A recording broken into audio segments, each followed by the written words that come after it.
Olá, meus amigos e olá, minhas amigas. Sejam bem-vindos e bem-vindas a mais uma edição do podcast Dividida. Eu sou Guilherme Milani e aqui dividindo a tela comigo, como sempre, Vinícius Bringel. E aí, Bringel, como é que você tá? E aí, Milano, e aí, pessoal, belezinha? A gente traz aqui nesse episódio, vamos falar de Copa do Mundo, né? A gente nunca tratou, acho que, sobre futebol feminino aqui, né, Bringel? Acho que Não, não, talvez uma não menção tô rápida aqui e ali, mas é, Não estou me recordando de um programa específico. Como a Copa do Mundo Feminina começa no dia 20 de julho, que é uma quinta-feira, a gente traz então um pequeno guia, uma passagem aqui sobre os grupos, um pouquinho mais sobre a Copa do Mundo de 2023, que acontecerá na Austrália e na Nova Zelândia. Vai ter duração de um mês, né? Começa agora no dia 20 de julho, termina no dia 20 de agosto. A duração é mais ou menos a mesma do que a Copa do Mundo masculina, né? Só essa do Qatar que foi um pouco mais rápida. Vão ser 10 estádios em 9 cidades, a grande maioria na Austrália. A abertura vai ter Nova Zelândia e Noruega, no Eden Park, em Auckland. Esse estádio é o estádio, se não me engano, do Auckland City, que é um time que a gente vê em toda edição de Mundial de Clubes, por exemplo. sim.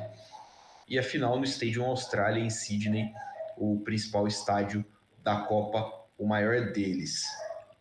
Essa é a primeira Copa do Mundo feminina disputada com 32 seleções. Essa é a nona edição da Copa do Mundo feminina, né? Então cabe a gente levar aqui em consideração a diferença, né? A primeira Copa do Mundo feminina foi disputada em 1991, então essa é a nona edição, é a primeira disputada com 32, as últimas duas ou três edições foi disputada com 24, e a primeira Copa feminina disputada em dois países, né?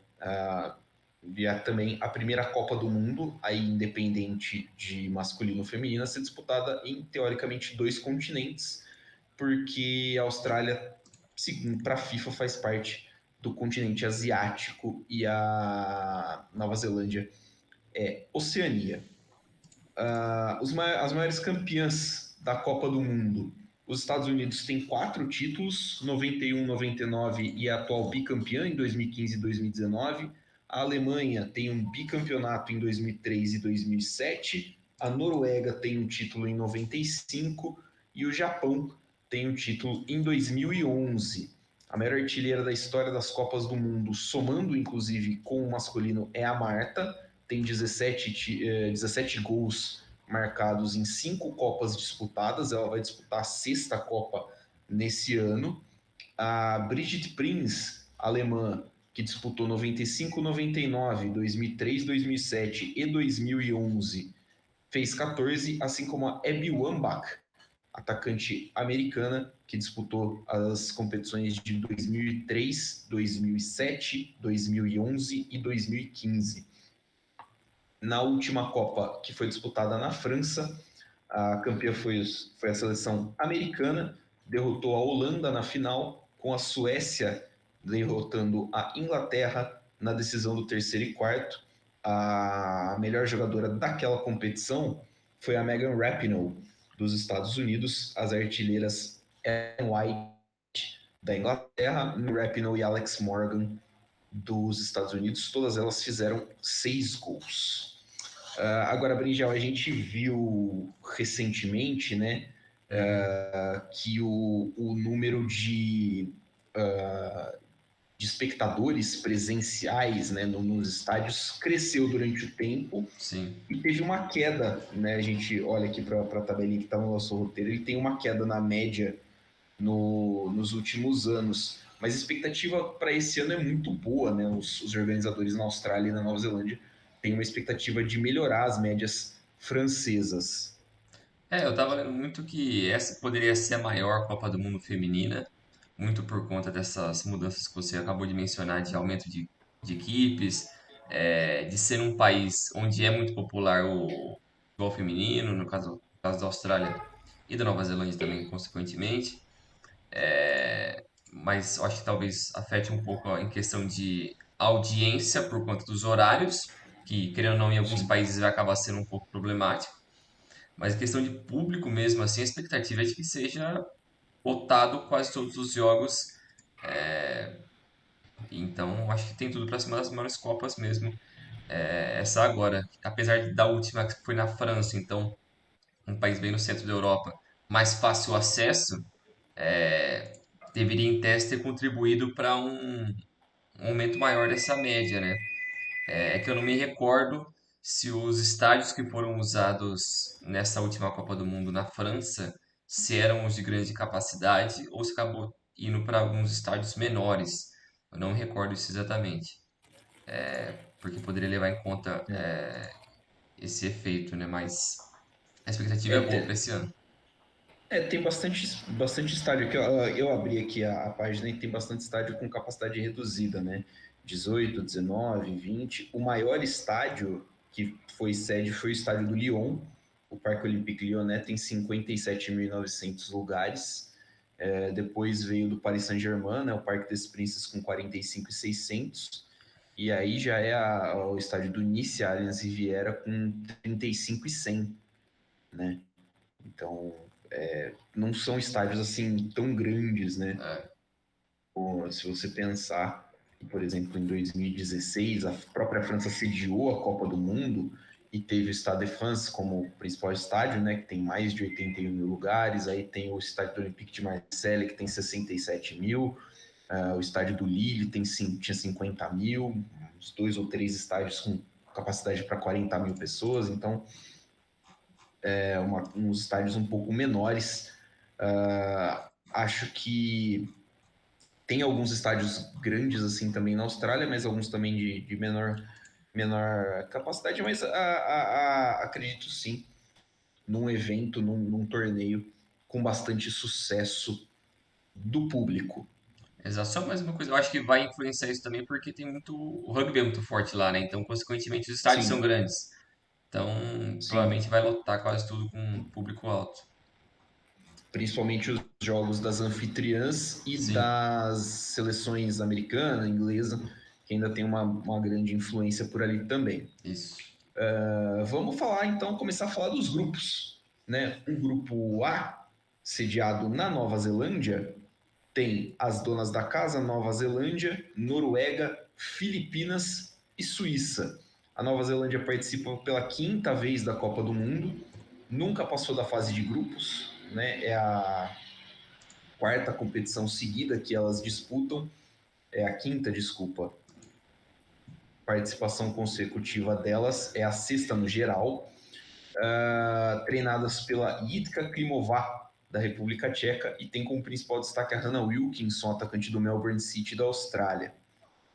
Depois a gente tem a Noruega, que participou de todas as Copas do Mundo, tem um título, foi campeã em 95, treinada pela Ege Riise, tem grandes destaques como Carolina Graham Hansen, do Barcelona, e Ada Hegerberg, do Lyon.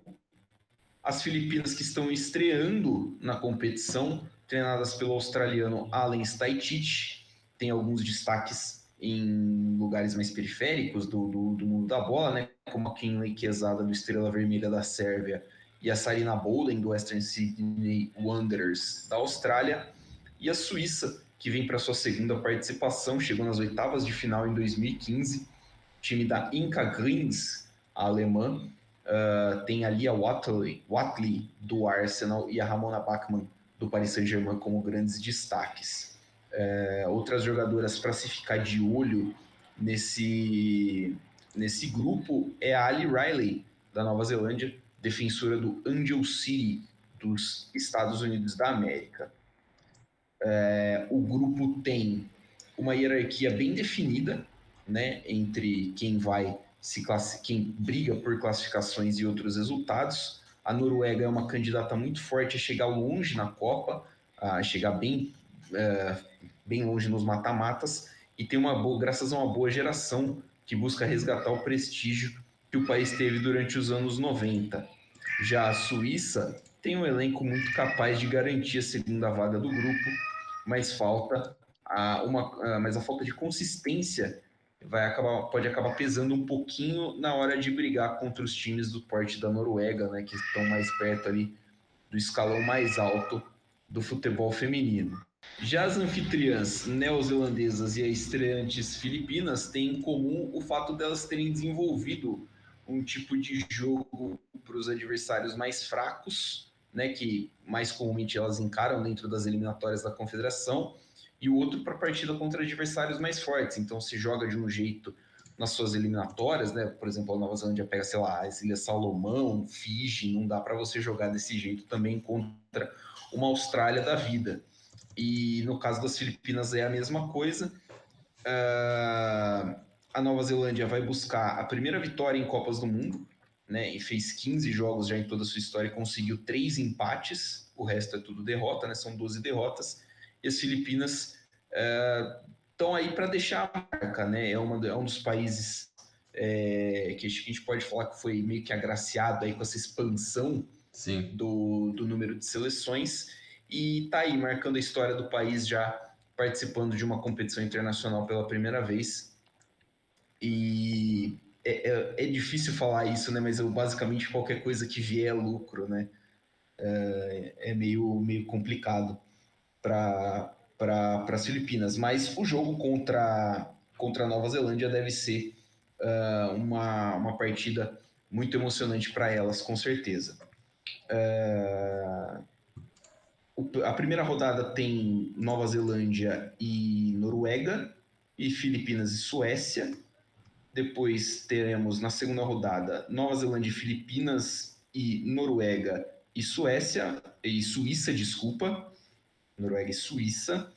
E depois na última rodada a Nova Zelândia pega a Suíça e as Filipinas encaram a Noruega.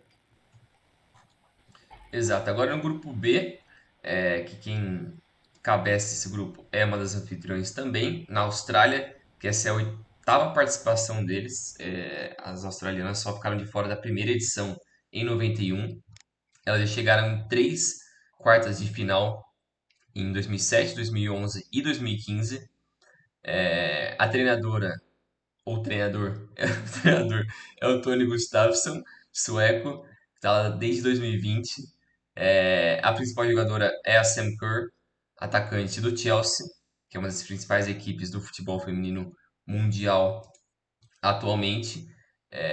A Irlanda, que vem para sua primeira participação com a Vera Paul no comando da equipe, a holandesa, desde setembro de 19 no comando.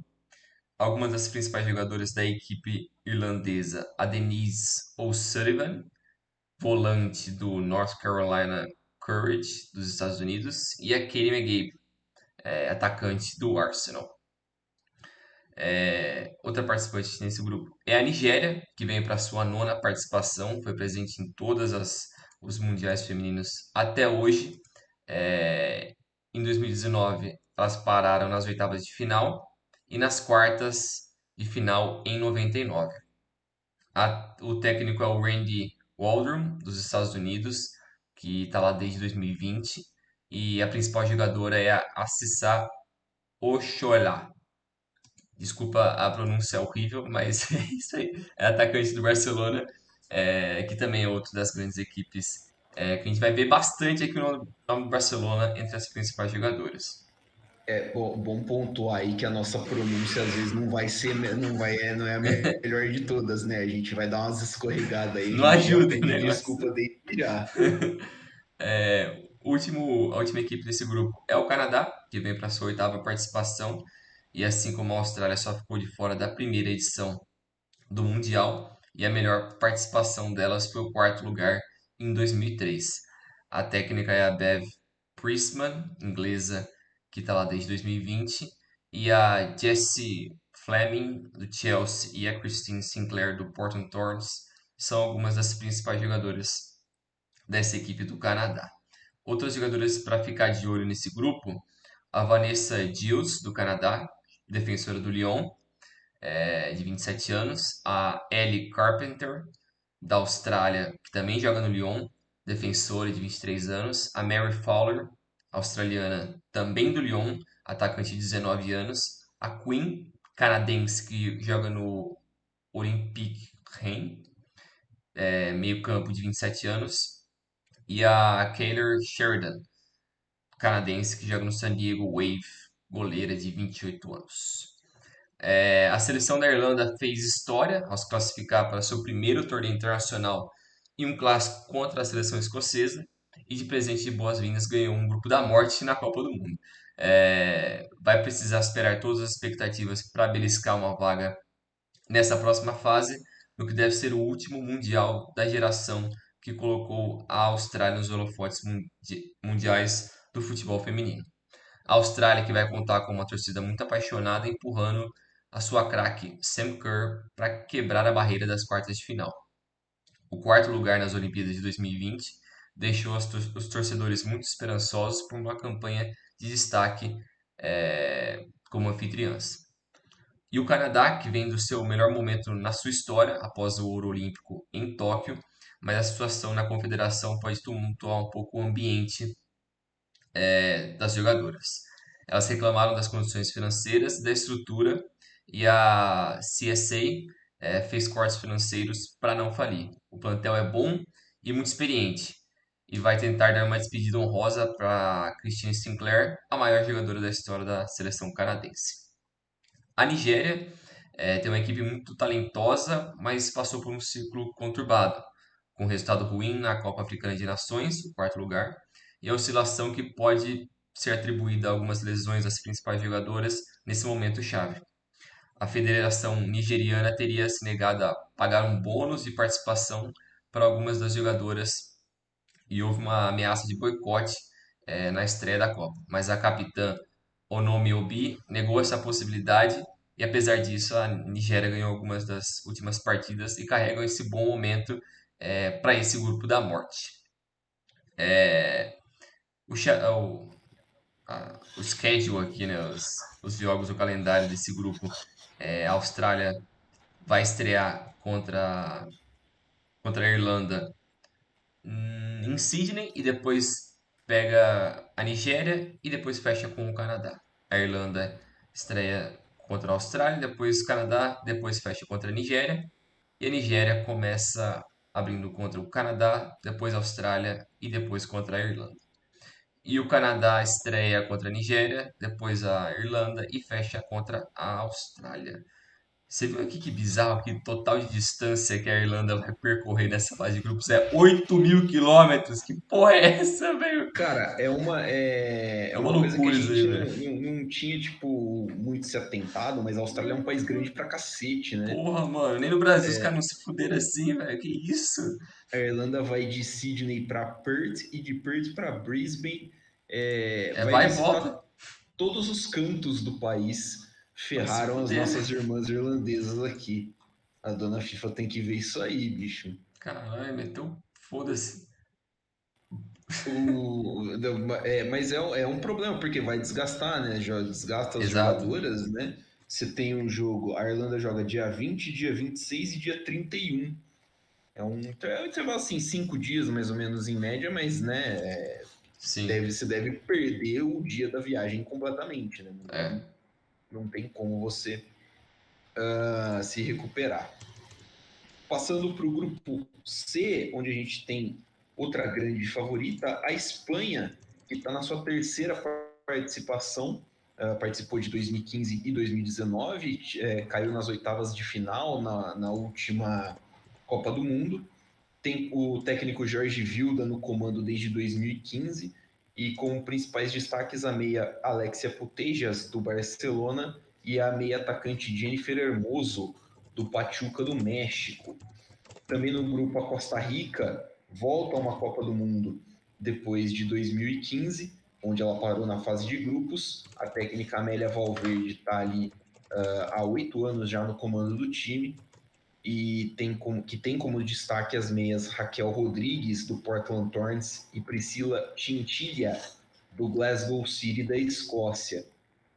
A Zâmbia é uma estreante nessa competição. O técnico Bruce Moape está no comando da seleção desde maio de 2018 e tem como destaque a atacante Barbara Banda, do Xangai Shenli, da China, e a também atacante Raquel Kundanandi, atacante do Madrid CFF, que não é o time do Real Madrid feminino da Espanha, é outro time de Madrid.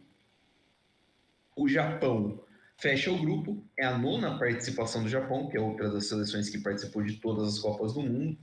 O técnico Futoshi Ikeda está lá desde 2021. Os destaques são a Yui Hasegawa, do Manchester City, meia, e a Mina Tanaka, do Kobe Leonessa, do Japão. Outras jogadoras para se ficar de olho, a Ona Batlle, defensora do Barcelona da Espanha e da seleção espanhola, a Aitana Bonmati, defensora, meio-campista, espanhola e do Barcelona, a Irene Paredes, da Espanha, que também é defensora do Barcelona, a Maika Amano, de apenas 19 anos, atacante do Chelsea, e a Saki Kumagai, do Japão, defensora da Roma, tem 32 anos. A Espanha é uma das principais favoritas ao título da Copa do Mundo Feminina de 2023, e além do elenco recheado, a atual bicampeã da Bola de Ouro, Alexia Putellas, é a grande referência da Roja para esse torneio, que deve ter, para a Espanha, o principal adversário devem ser os seus bastidores. Em março do ano passado, 15 jogadoras da seleção assinaram uma carta enviada para a Federação Espanhola que exigia mudanças nas condições de trabalho e no comando técnico, alegando problemas relacionados à saúde mental causados pelo treinador. Não resolveu, a Federação Espanhola bancou o treinador e afastou as jogadoras da seleção. Elas estavam proibidas de defender a camisa da Espanha, elas foram impedidas de ser convocadas. E aí, depois de um tempo, algumas das jogadoras voltaram atrás e voltaram para o elenco, entre elas a Putellas também, que é um dos grandes destaques do futebol mundial feminino. Mas aí a gente vai precisar ver, né, como que vai ficar a relação entre as jogadoras e o treinador, que é o Jorge Vilda. O Japão é a segunda força do grupo. O Japão, historicamente, é uma boa escola de futebol feminino, né? Uma equipe que vai compreendendo o processo de adicionar jogadoras jovens junto das remanescentes de uma geração vitoriosa do Japão, né? Com mais atletas atuando no continente europeu contra adversárias de um nível técnico um pouco mais alto, as japonesas podem até sonhar com o primeiro lugar do grupo, contando com a instabilidade espanhola, mas é preciso para as japonesas também ficar de olho no seu próprio desempenho e também na seleção da Zâmbia. As Rainhas do Cobre têm uma seleção muito competitiva, contam com 2 jogadoras em grande fase, justamente a Raquel Kundanhani, que fez 25 gols na última temporada espanhola, e a Bárbara Banda, que marcou 6 gols em 3 partidas nas Olimpíadas de 2020 e está de volta na seleção. Sobre a seleção da Zâmbia, a gente tem 2 historinhas rapidinhas. A primeira é que algumas jogadoras foram proibidas de jogar a Copa Africana de Nações Femininas porque elas teriam falhado no teste de gênero da confederação. Isso foi depois das Olimpíadas, inclusive, mas de acordo com o release da CAF, eles disseram que eles têm regras mais rígidas, né, em relação aos níveis de testosterona no corpo das jogadoras do que teria o COI. Então, por isso que elas foram impedidas de jogar. E aí saiu hoje, dia 17 de julho, segunda-feira, saiu uma denúncia contra o técnico da Zâmbia, o Bruce Moape, de acusação de importunação sexual, né, uma conduta sexual em relação a jogadoras. O técnico nega todas essas acusações. Algumas ex-jogadoras fizeram essas acusações e o presidente da confederação disse que esse é um caso de polícia, mas que ele não pode se meter, né? Ele não pode tomar nenhuma decisão caso o técnico seja inocente e não, né? Ele tirou dele da reta, basicamente. Não pode falar nada enquanto não for comprovado o caso. Correndo por fora de toda essa zona, que está aí as principais equipes do grupo, a Costa Rica, que ficou de fora da Copa de 19, as comandadas pela Amélia Valverde têm uma ideia clara de jogo, mas acabou, né, a técnica acabou aposentando de uma forma meio forçada algumas das principais jogadoras da história da seleção. Então isso pode acabar criando um ambiente de mais pressão para jogadoras mais jovens e com menos experiência do selecionado costarriquenho. O calendário aqui das equipes, a Espanha na primeira rodada enfrenta a Costa Rica e a Zâmbia enfrenta o Japão. Na segunda rodada tem Espanha e Zâmbia, Costa Rica e Japão. E a terceira rodada tem Espanha e Japão, um jogo em que as duas podem praticamente já chegar classificadas, e Zâmbia e Costa Rica. Agora para o grupo D, a Inglaterra que encabeça esse grupo, essa é a sexta participação das inglesas. A melhor colocação delas foi o terceiro lugar em 2015. A técnica é a Sarina Wiegman, holandesa, que está desde 2020 no comando. E as principais estrelas da equipe são a Kira Walsh, do Barcelona, meio-campista, e a Alessia Russo, atacante ex-Manchester United, que vai para o Arsenal na próxima temporada. O Haiti está na sua primeira participação. O técnico é o Nicolas Delpini, e algumas das principais estrelas desse time é a Melchi Dumornay, atacante do Reims da França, que na próxima temporada vai para o Lyon, e a Batieba Louis, atacante do Fleury da França. A Dinamarca, que também é uma das grandes equipes do futebol feminino mundial, vem para sua quinta participação. As suas melhores colocações foram as quartas de final em 91 e 95. A técnica é a Lars Sondegaard e a Pernille Harder é a principal jogadora do dinamarquesa, ex-Chelsea, e vai para o Bayern de Munique na próxima temporada. A China, que também é uma das equipes que mais participaram de mundiais, essa é a sua oitava participação. Elas só ficaram fora em 2011 e foram vice-campeãs em 99. A Shui Qingxia é a técnica. Ela que, se não me engano, ela foi muito vencedora como jogadora, comando da China, quando era jogadora ainda pela China, e hoje é técnica da equipe feminina. A Li Mengwan é uma das principais jogadoras, lateral do PSG. A Wang Shangshan, parece piada essa porra, é atacante do Wuhan Jinja. Eita porra, ela começou o Covid. É, e algumas das principais jogadoras para ficar de olho nesse grupo também é a Katarina Moller, da dinamarquesa meio-campista do Arsenal, de 20 anos. A Lauren James, atacante do Chelsea, da Inglaterra, irmã do Rhys James, lateral direito do Chelsea e da seleção inglesa também. E a Chloe Kelly, do Manchester City, atacante da Inglaterra, de 25 anos. A Inglaterra que começa a colher os frutos de um grande investimento no futebol feminino, feito nos últimos 10 anos. O crescimento da liga inglesa e a melhora na formação das jogadoras acaba colocando a Inglaterra na melhor posição possível para finalmente disputar um título mundial no feminino. As eh, atuais campeãs europeias, elas foram Sim, ano passado. elas atropelaram nas eliminatórias com 10 vitórias em 10 jogos.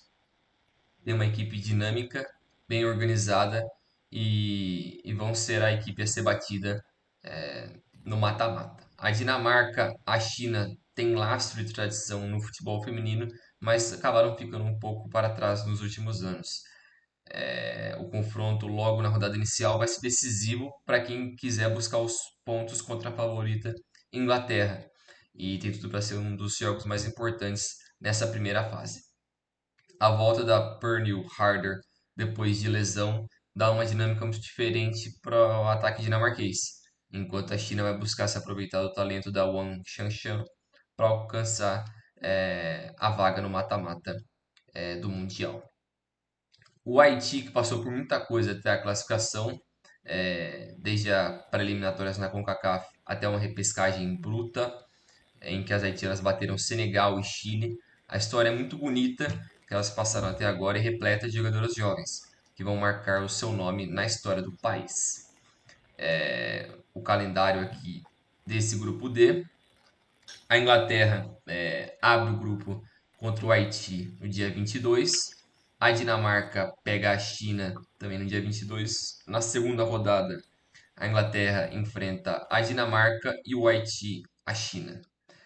Na terceira rodada, temos China e Inglaterra e. Cara, e Haiti e Dinamarca fechando o último jogo desse grupo D. Judiaram também das nossas amigas dinamarquesas, né? São 7.000 quilômetros, 7.800 quilômetros Pô, aí de tem umas ali que, deslocamento. tipo, 2.000.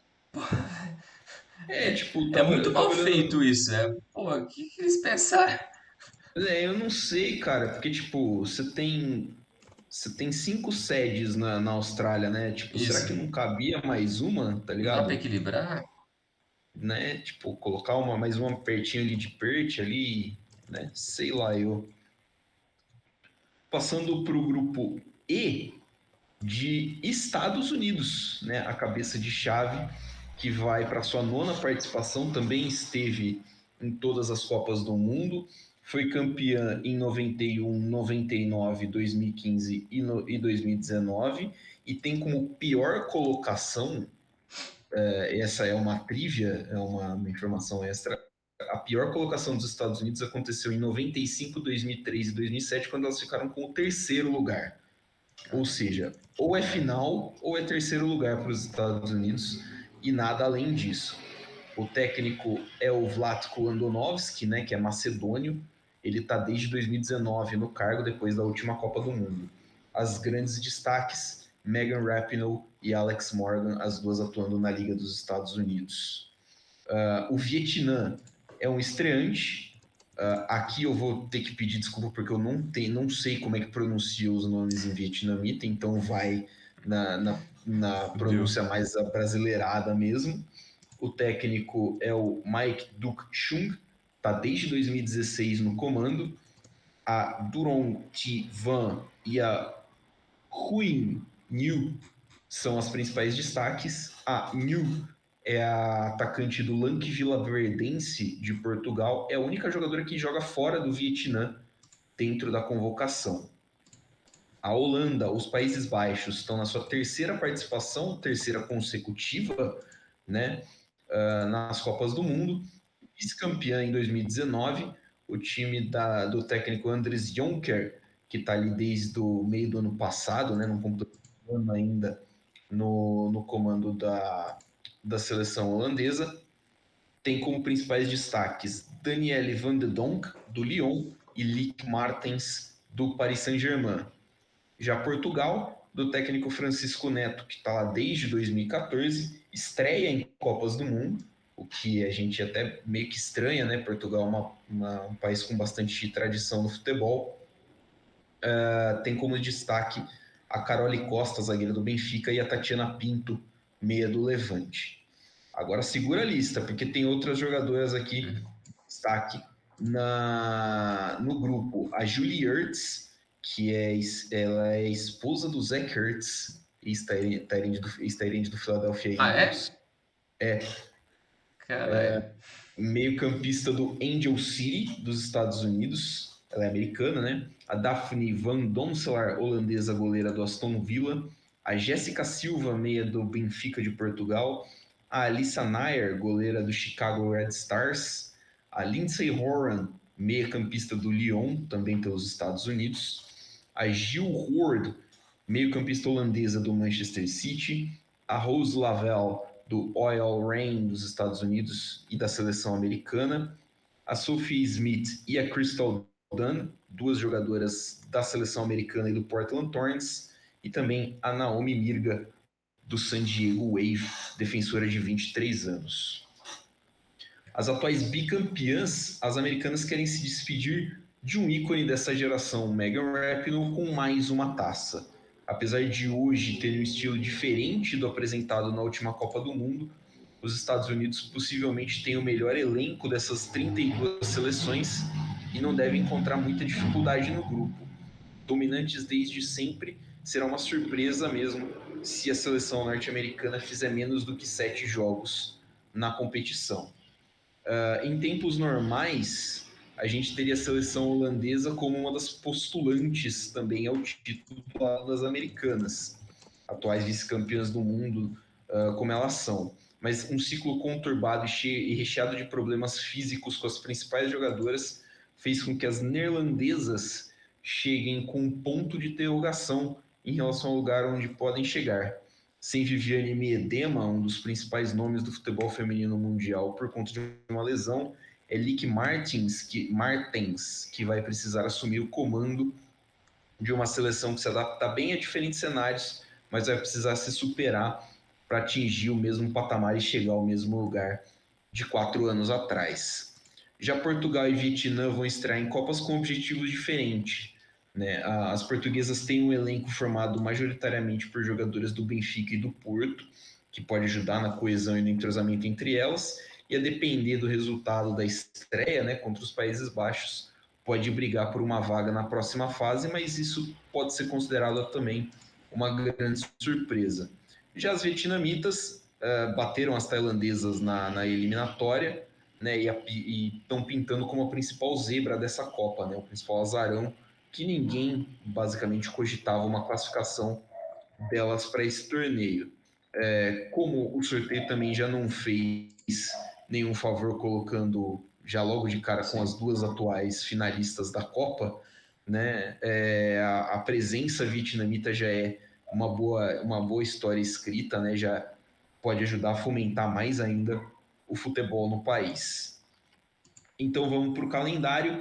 Estados Unidos e Vietnã, dia 22, mesmo dia, no dia 23 de julho, tem Holanda e Portugal. 27 de julho tem Holanda e Estados Unidos na reedição da última final de Copa. Esse jogo, se não estou enganado, é 10 horas da noite. Vietnã e Portugal também no dia 27. E aí, no dia 1º de agosto, os Estados Unidos pegam Portugal e as vietnamitas enfrentam a Holanda.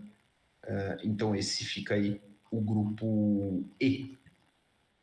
Agora no grupo F, que é o grupo da seleção brasileira, quem encabeça esse grupo é a seleção francesa, que vem para sua quinta participação. A melhor posição delas foi a quarta colocação em 2011. A técnica é a Hervé Renard, que está faz poucos meses no comando. É o Hervé Renard, né? O O Hervé. ex-técnico da Arábia Saudita. Foi o técnico da Arábia na Copa. Ah, Parece o Gastão. Não, não o Gastão. O príncipe loiro do Shrek, pô. e algumas das principais estrelas da seleção francesa vêm de Renard, zagueira do Lyon, a Eugène Le Sommer, atacante do Lyon. A seleção jamaicana vem para sua segunda participação. Pararam só na fase de grupos em 2019 com 3 derrotas. A técnica é a Lorne Donaldson. A principal jogadora é a Kadia Shaw, atacante do Manchester City. O Brasil, a sua nona participação, então participou de todos os mundiais até agora, foi vice-campeã em 2007. A Pia, a sueca, é a técnica da seleção brasileira desde 2019. A Rafaela Souza e a Debinha são algumas das principais jogadoras da seleção brasileira. O Panamá vem para sua primeira participação. O Inácio Quintana, mexicano, é o técnico das Panamenses. E a Marta Cox é a sua principal jogadora do Pachuca do México. Outras jogadoras de destaque também nesse grupo: a Selma Barra, do Lyon, defensora francesa. A Marta, brasileira, que joga ainda no Orlando Pride, de 37 anos. E a Sakina Karchoui, francesa, defensora do PSG. O Panamá e a Jamaica que farão um confronto regional cheio de significado, já que ambas as equipes brigam pela primeira vitória na história das suas participações em Copas do Mundo. Do lado panamenho, a classificação pela repescagem contra o Paraguai foi gigantesco, mas o grande problema é a falta de experiência da seleção panamenha. Nenhuma das 23 jogadoras tem mais de 20 jogos pela sua seleção, e as jamaicanas estrearam em 2019 nos mundiais, mas chegam ao Mundial com dúvidas depois da troca do treinador em junho de 2022. Em março de 23, a capitã Wendy Renard, junto de outros grandes nomes da seleção francesa, ameaçaram boicotar a Copa do Mundo de 23 caso não houvesse mudanças no comando técnico, similar à forma como foi na seleção espanhola. A técnica Corinne Diacre foi demitida sob relatos de relações muito ruins com os jogadores e de ter criado um ambiente tóxico na seleção desde a sua chegada em 2017. E para o seu lugar chega o Hervé Renard, que treinou a seleção saudita na Copa de 2022 masculina. Cabe a ele a missão de levar um dos elencos mais fortes dessa Copa do Mundo a sonhar com a glória máxima. Sem experiência prévia no futebol feminino, ele tem um elenco semifinalista da última Eurocopa, pronto para alcançar voos mais altos e, quem sabe, o título, né? A seleção brasileira chega com um trabalho bem consolidado na Oceania.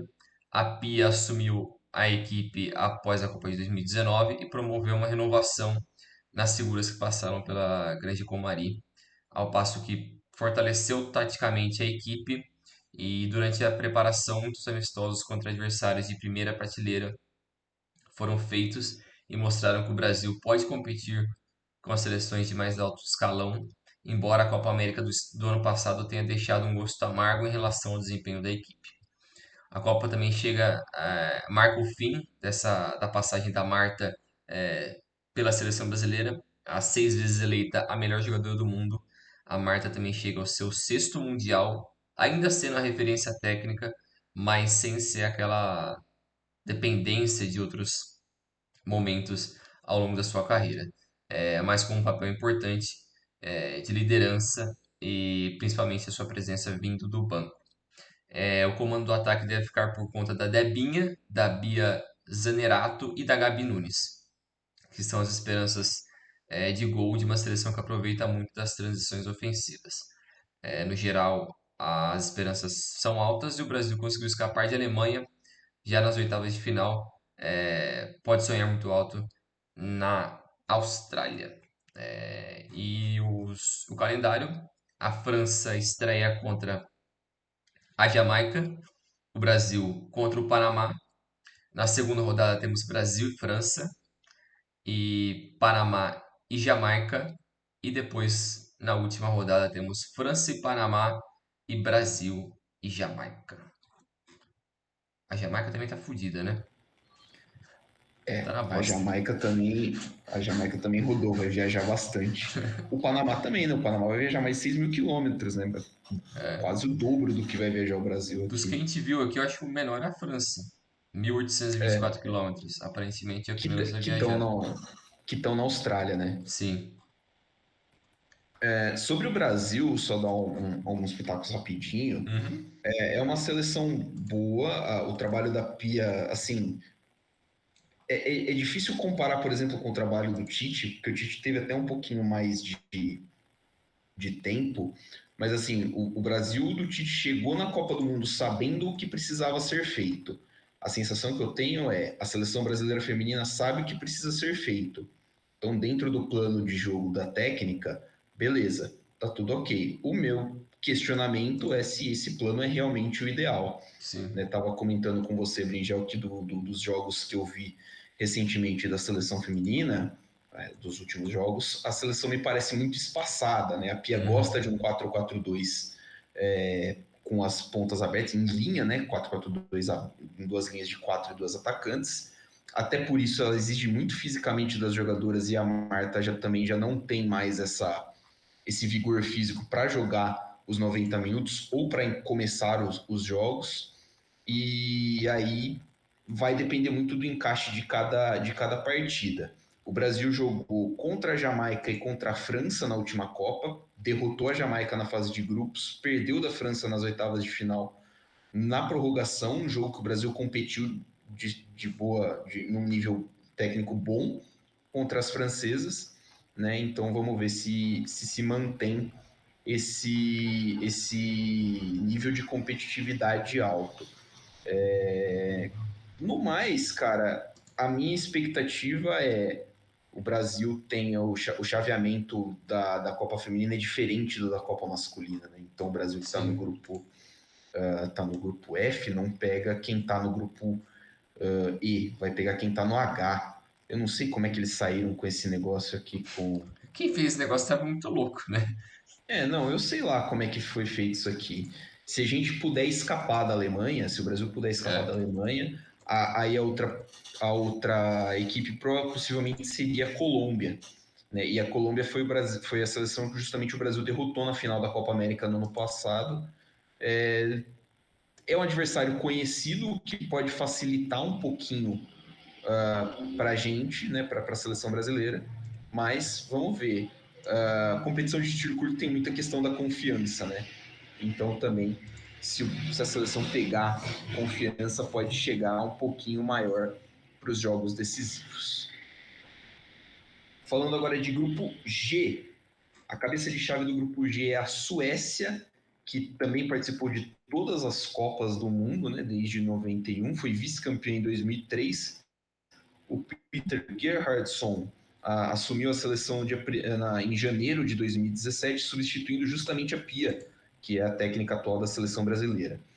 De destaque, a Fridolina Rolfo, ponta do Barcelona, e a Stina Blackstenius, atacante do Arsenal, duas das jogadoras mais dinâmicas de ataque do futebol europeu. A África do Sul vem para sua segunda participação consecutiva, perdeu todos os jogos na fase de grupos de 2019. A técnica Desiree Ellis está lá desde 2016 e de destaque a gente pode falar da Linda Motalo, meia do Glasgow City da Escócia, e da Hilda Magaia, atacante do Sejong Sports Toto da Coreia do Sul. A Itália vem para sua quarta participação, participou em 91, 99, 2019 e agora 2023. A técnica Milena Bertolini conseguiu classificar a Itália para sua segunda Copa seguida, ao contrário da seleção masculina. E a Cristiana Girelli, atacante da Juventus, é a principal destaque. A Argentina volta para uma Copa consecutiva, né? Participou em 2019, antes já tinha participado em 2003 e 2007. Em 2019 fez a sua melhor campanha, né, na fase de grupos, caiu na fase de grupos com 2 empates e 1 derrota. As outras participações contaram só com derrotas. Né? O Germán Portanova, que é o técnico desde 2021, tem a Stefania Banini, que é a ponta do Atlético de Madrid, e a Mariana Larroquette, atacante do León do México, como principais destaques. Também importante ficar de olho nesse grupo a Kosovari Aslani, meia do Milan, que joga na seleção da Suécia, e a Manuela Giuliano, meio-campista da Roma, também da seleção italiana. O grupo G é o grupo mais equilibrado da Copa do Mundo e pode ser chamado de grupo da esperança. A Suécia é desde sempre uma das maiores potências do futebol feminino e vai precisar confirmar o protagonismo para não deixar margem de dúvida nenhuma dentro do grupo. Atual medalha de prata nas Olimpíadas e quarta colocada na última Euro, as suecas têm um elenco muito forte e acostumado a chegar longe, e agora com a esperança de dar o próximo passo e levantar um troféu pela primeira vez desde o título da Euro de 1984. Itália e Argentina têm como principal objetivo chegar no mata-mata. Se em 2019 as hermanas conseguiram pela primeira vez pontuar na Copa do Mundo, elas têm uma ótima preparação e jogadoras em boas condições técnicas que deixam a Argentina de 2023 esperançosa por uma vaga nas oitavas de final. Só que a vida não vai ser fácil porque as italianas querem aproveitar o grande crescimento da liga local para pagar o desempenho muito ruim que a Itália teve na última Eurocopa. As Azzurri tiveram uma campanha tranquila nas eliminatórias e com uma boa partida contra a Argentina podem carimbar uma vaga na fase seguinte. A partida contra a Argentina é na estreia, inclusive, da Itália. A África do Sul, atual campeã africana, está no seu melhor momento dentro de campo, tendo conquistado o título continental pela primeira vez e embalando o segundo mundial consecutivo. Mas nem tudo são flores para as sul-africanas, que estão em rota de colisão com a confederação local, a quem elas acusam de reter um pagamento de US$ 30.000 destinado a cada jogadora que vai disputar a Copa. Dentro de campo, o trabalho da treinadora Desiree Ellis evolui cada vez mais, embora ainda apresente algumas certas fragilidades. A esperança sul-africana reside em conquistar pontos, por que não pensar numa vitória pela primeira vez na história das Copas do Mundo? A gente está vendo aqui que é muito comum que as confederações de futebol entrem em rota de colisão com as Sim. jogadoras, né? É muito maltratado ainda o futebol feminino em muitos lugares do mundo. No calendário, Suécia e África do Sul estreiam no dia 23 de julho, Itália e Argentina se enfrentam no dia 24, depois a Suécia pega a Itália na segunda rodada, a África do Sul pega a Argentina, e no dia 2 de agosto fecha-se o grupo com Suécia e Argentina, Itália e África do Sul. Para você ter uma ideia do que a gente estava falando, né, Bringel? A seleção que mais vai viajar nesse grupo é a Argentina, que vai viajar 2.700 quilômetros. Não é E nada isso. é quase a mesma quantidade, que assim, são 1.000 quilômetros a mais do que vai viajar a França no grupo F, que tá na Austrália, né? Tipo, mas assim, é a seleção que mais vai viajar nesse grupo. Sim. É bizarro, bizarro que foi a distribuição. É, falta planejamento, né? Porque entre um jogo e outro são coisas de 5 a 6 dias. Pô, você vai gastar metade do dia viajando. Não sei quanto tempo vai demorar, né? Fazer uma viagem longa dessa, assim. De cruzar, no caso de Perth para Sydney. Deve ser uma viagem longa, cansativo. Você perde um tempo já. Então Aeroporto, né? Avião, tudo. Tem um é. puta saco do cacete. Foi um pouco mal planejado. E quem ficou na Nova Zelândia, pô, tá sossegado. Esse Tá pessoal tá tranquilo. tranquilo, né? Mas vamos lá pro último grupo é, dessa fase de grupos, que é o grupo H, que é a Alemanha, que também é uma das outras equipes que participou de todas as edições da história. Essa vem para sua nona edição. As alemãs que são bicampeãs, venceram em 2003 e 2007. A técnica é a Martina Voss-Tecklenburg, a Alena Oberdorf e a Alexandra Popp do Wolfsburg são algumas das principais jogadoras. O Marrocos vem para sua primeira participação. O Reinald Pedros, técnico francês, comanda a equipe e a Rosélia Ayani, atacante do Tottenham, é um destaque. A Colômbia vem para sua terceira participação, depois de participar em 2011, 2015 e ficar nas oitavas de final em 2015. O técnico é o Nelson Abadia e a Catalina Usme e a Linda Caicedo são algumas das principais jogadoras dessa equipe. Essa Linda Caicedo tem muita expectativa em torno dela, atacante do Real Madrid, só 18 anos, e ela pode ser uma futura estrela no futebol feminino. Ela fez uma Copa América absurda no passado, inclusive. Ela é foda. A Coreia do Sul vem para sua quarta participação. A melhor qualificação delas foi em 2015, quando pararam nas oitavas. O técnico é o Colin Bell, canadense, e a Jin So-yoon é a principal jogadora sul-coreana. Ela que atua no Suwon da Coreia. Outros jogadores de destaque também nesse grupo é a Gislane Shebak, do Marrocos, que joga no Asfra do Marrocos, meio-campista de 32 anos, e a Lina Magu, meio-campista do Bayern de Munique, da Alemanha.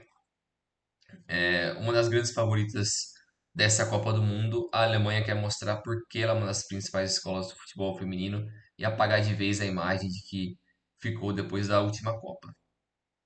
Ao cair para a Suécia, nas quartas de final e não se classificar para as Olimpíadas de 2020 para defender a medalha de ouro, a pressão nas germânicas era muito grande e elas corresponderam com um vice-campeonato muito importante na Euro 2022. Agora com o elenco completo e cheio de jogadores em grande nível técnico, elas querem quebrar o jejum de 16 anos sem título e retornar a Alemanha ao topo do futebol mundial feminino. As coreanas e as colombianas são as vice-campeãs dos seus respectivos continentes e vão brigar com todas as forças por uma vaga no mata-mata. A Colômbia se recuperou bem da ausência na Copa passada, emplacou um título pan-americano e o vice da Copa América. E com atuações que empolgaram os torcedores, a Coreia quer aproveitar a sua terceira Copa seguida para apagar o mau desempenho em 2019. Conta com um elenco talentoso e um técnico experiente para tentar fazer história nesse ano. A participação do Marrocos na Copa é repleta de boas histórias. A primeira seleção árabe a sediar e chegar no mata-mata da Copa Africana de Nações. E foi por meio dela que ela se tornou a primeira seleção árabe a chegar em uma Copa do Mundo. A taça não veio, ficou com a África do Sul, mas o trabalho de Reinald Pedros à frente do país é muito importante e representativo. Pode ser que a pressão e os holofotes sejam um obstáculo na campanha marroquina, mas elas parecem estar prontas para competir. O calendário desse grupo, que vai ser na Austrália, a Alemanha estreia contra o Marrocos no dia 24 e a Colômbia estreia contra a Coreia. Na segunda rodada, temos Alemanha e Colômbia e Marrocos e Coreia do Sul. E para fechar, temos Coreia e Alemanha e Marrocos e Colômbia, fechando esse grupo H da Copa do Mundo. É isso, né? Passamos aqui por todos os grupos. A gente tinha citado o chaveamento, né? O Sim, grupo, só para deixar mais claro, o grupo B vai cruzar com o grupo D e o grupo F cruza com o grupo H.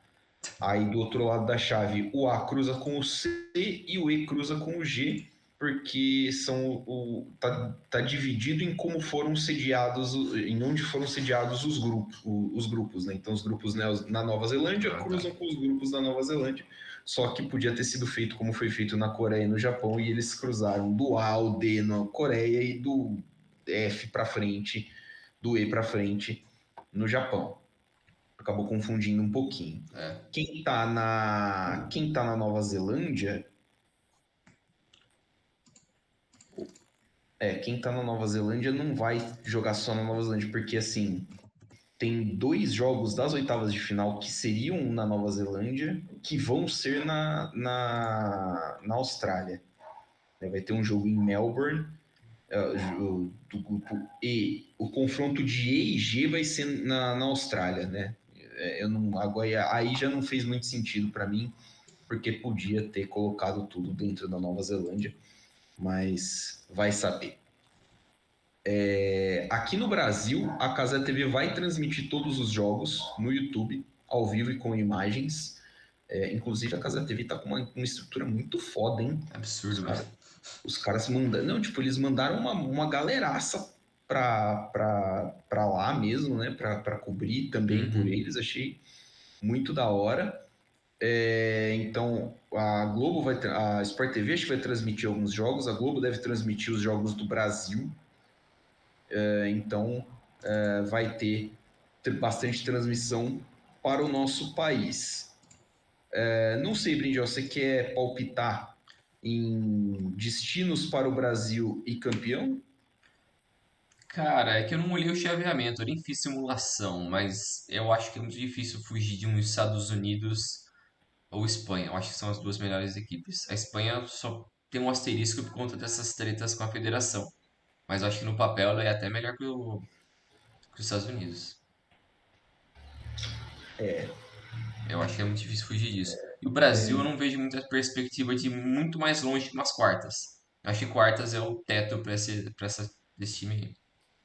Eu acho também o teto da seleção brasileira me parece ser as quartas de final. E assim, é um teto muito bom. É, É um teto muito bom.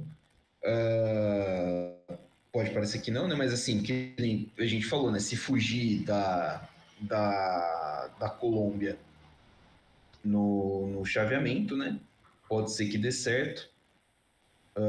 Se fugir da Alemanha, né? E pegar a é. Colômbia no chaveamento pode dar certo. Pega quem sair do D ou do B. Nossa, é bom. Depende de muita coisa. Acho que as quartas de final são um baita resultado para a seleção brasileira. Pro título, cara, é difícil você ter assim, você ver tipo um torneio com tantas candidatas, né? Espanha, Inglaterra, Estados Unidos, a própria França, a própria Alemanha e alguns outros correndo por fora, como sei lá, o repente uma Holanda. Acho que a Austrália vai fazer um bom papel.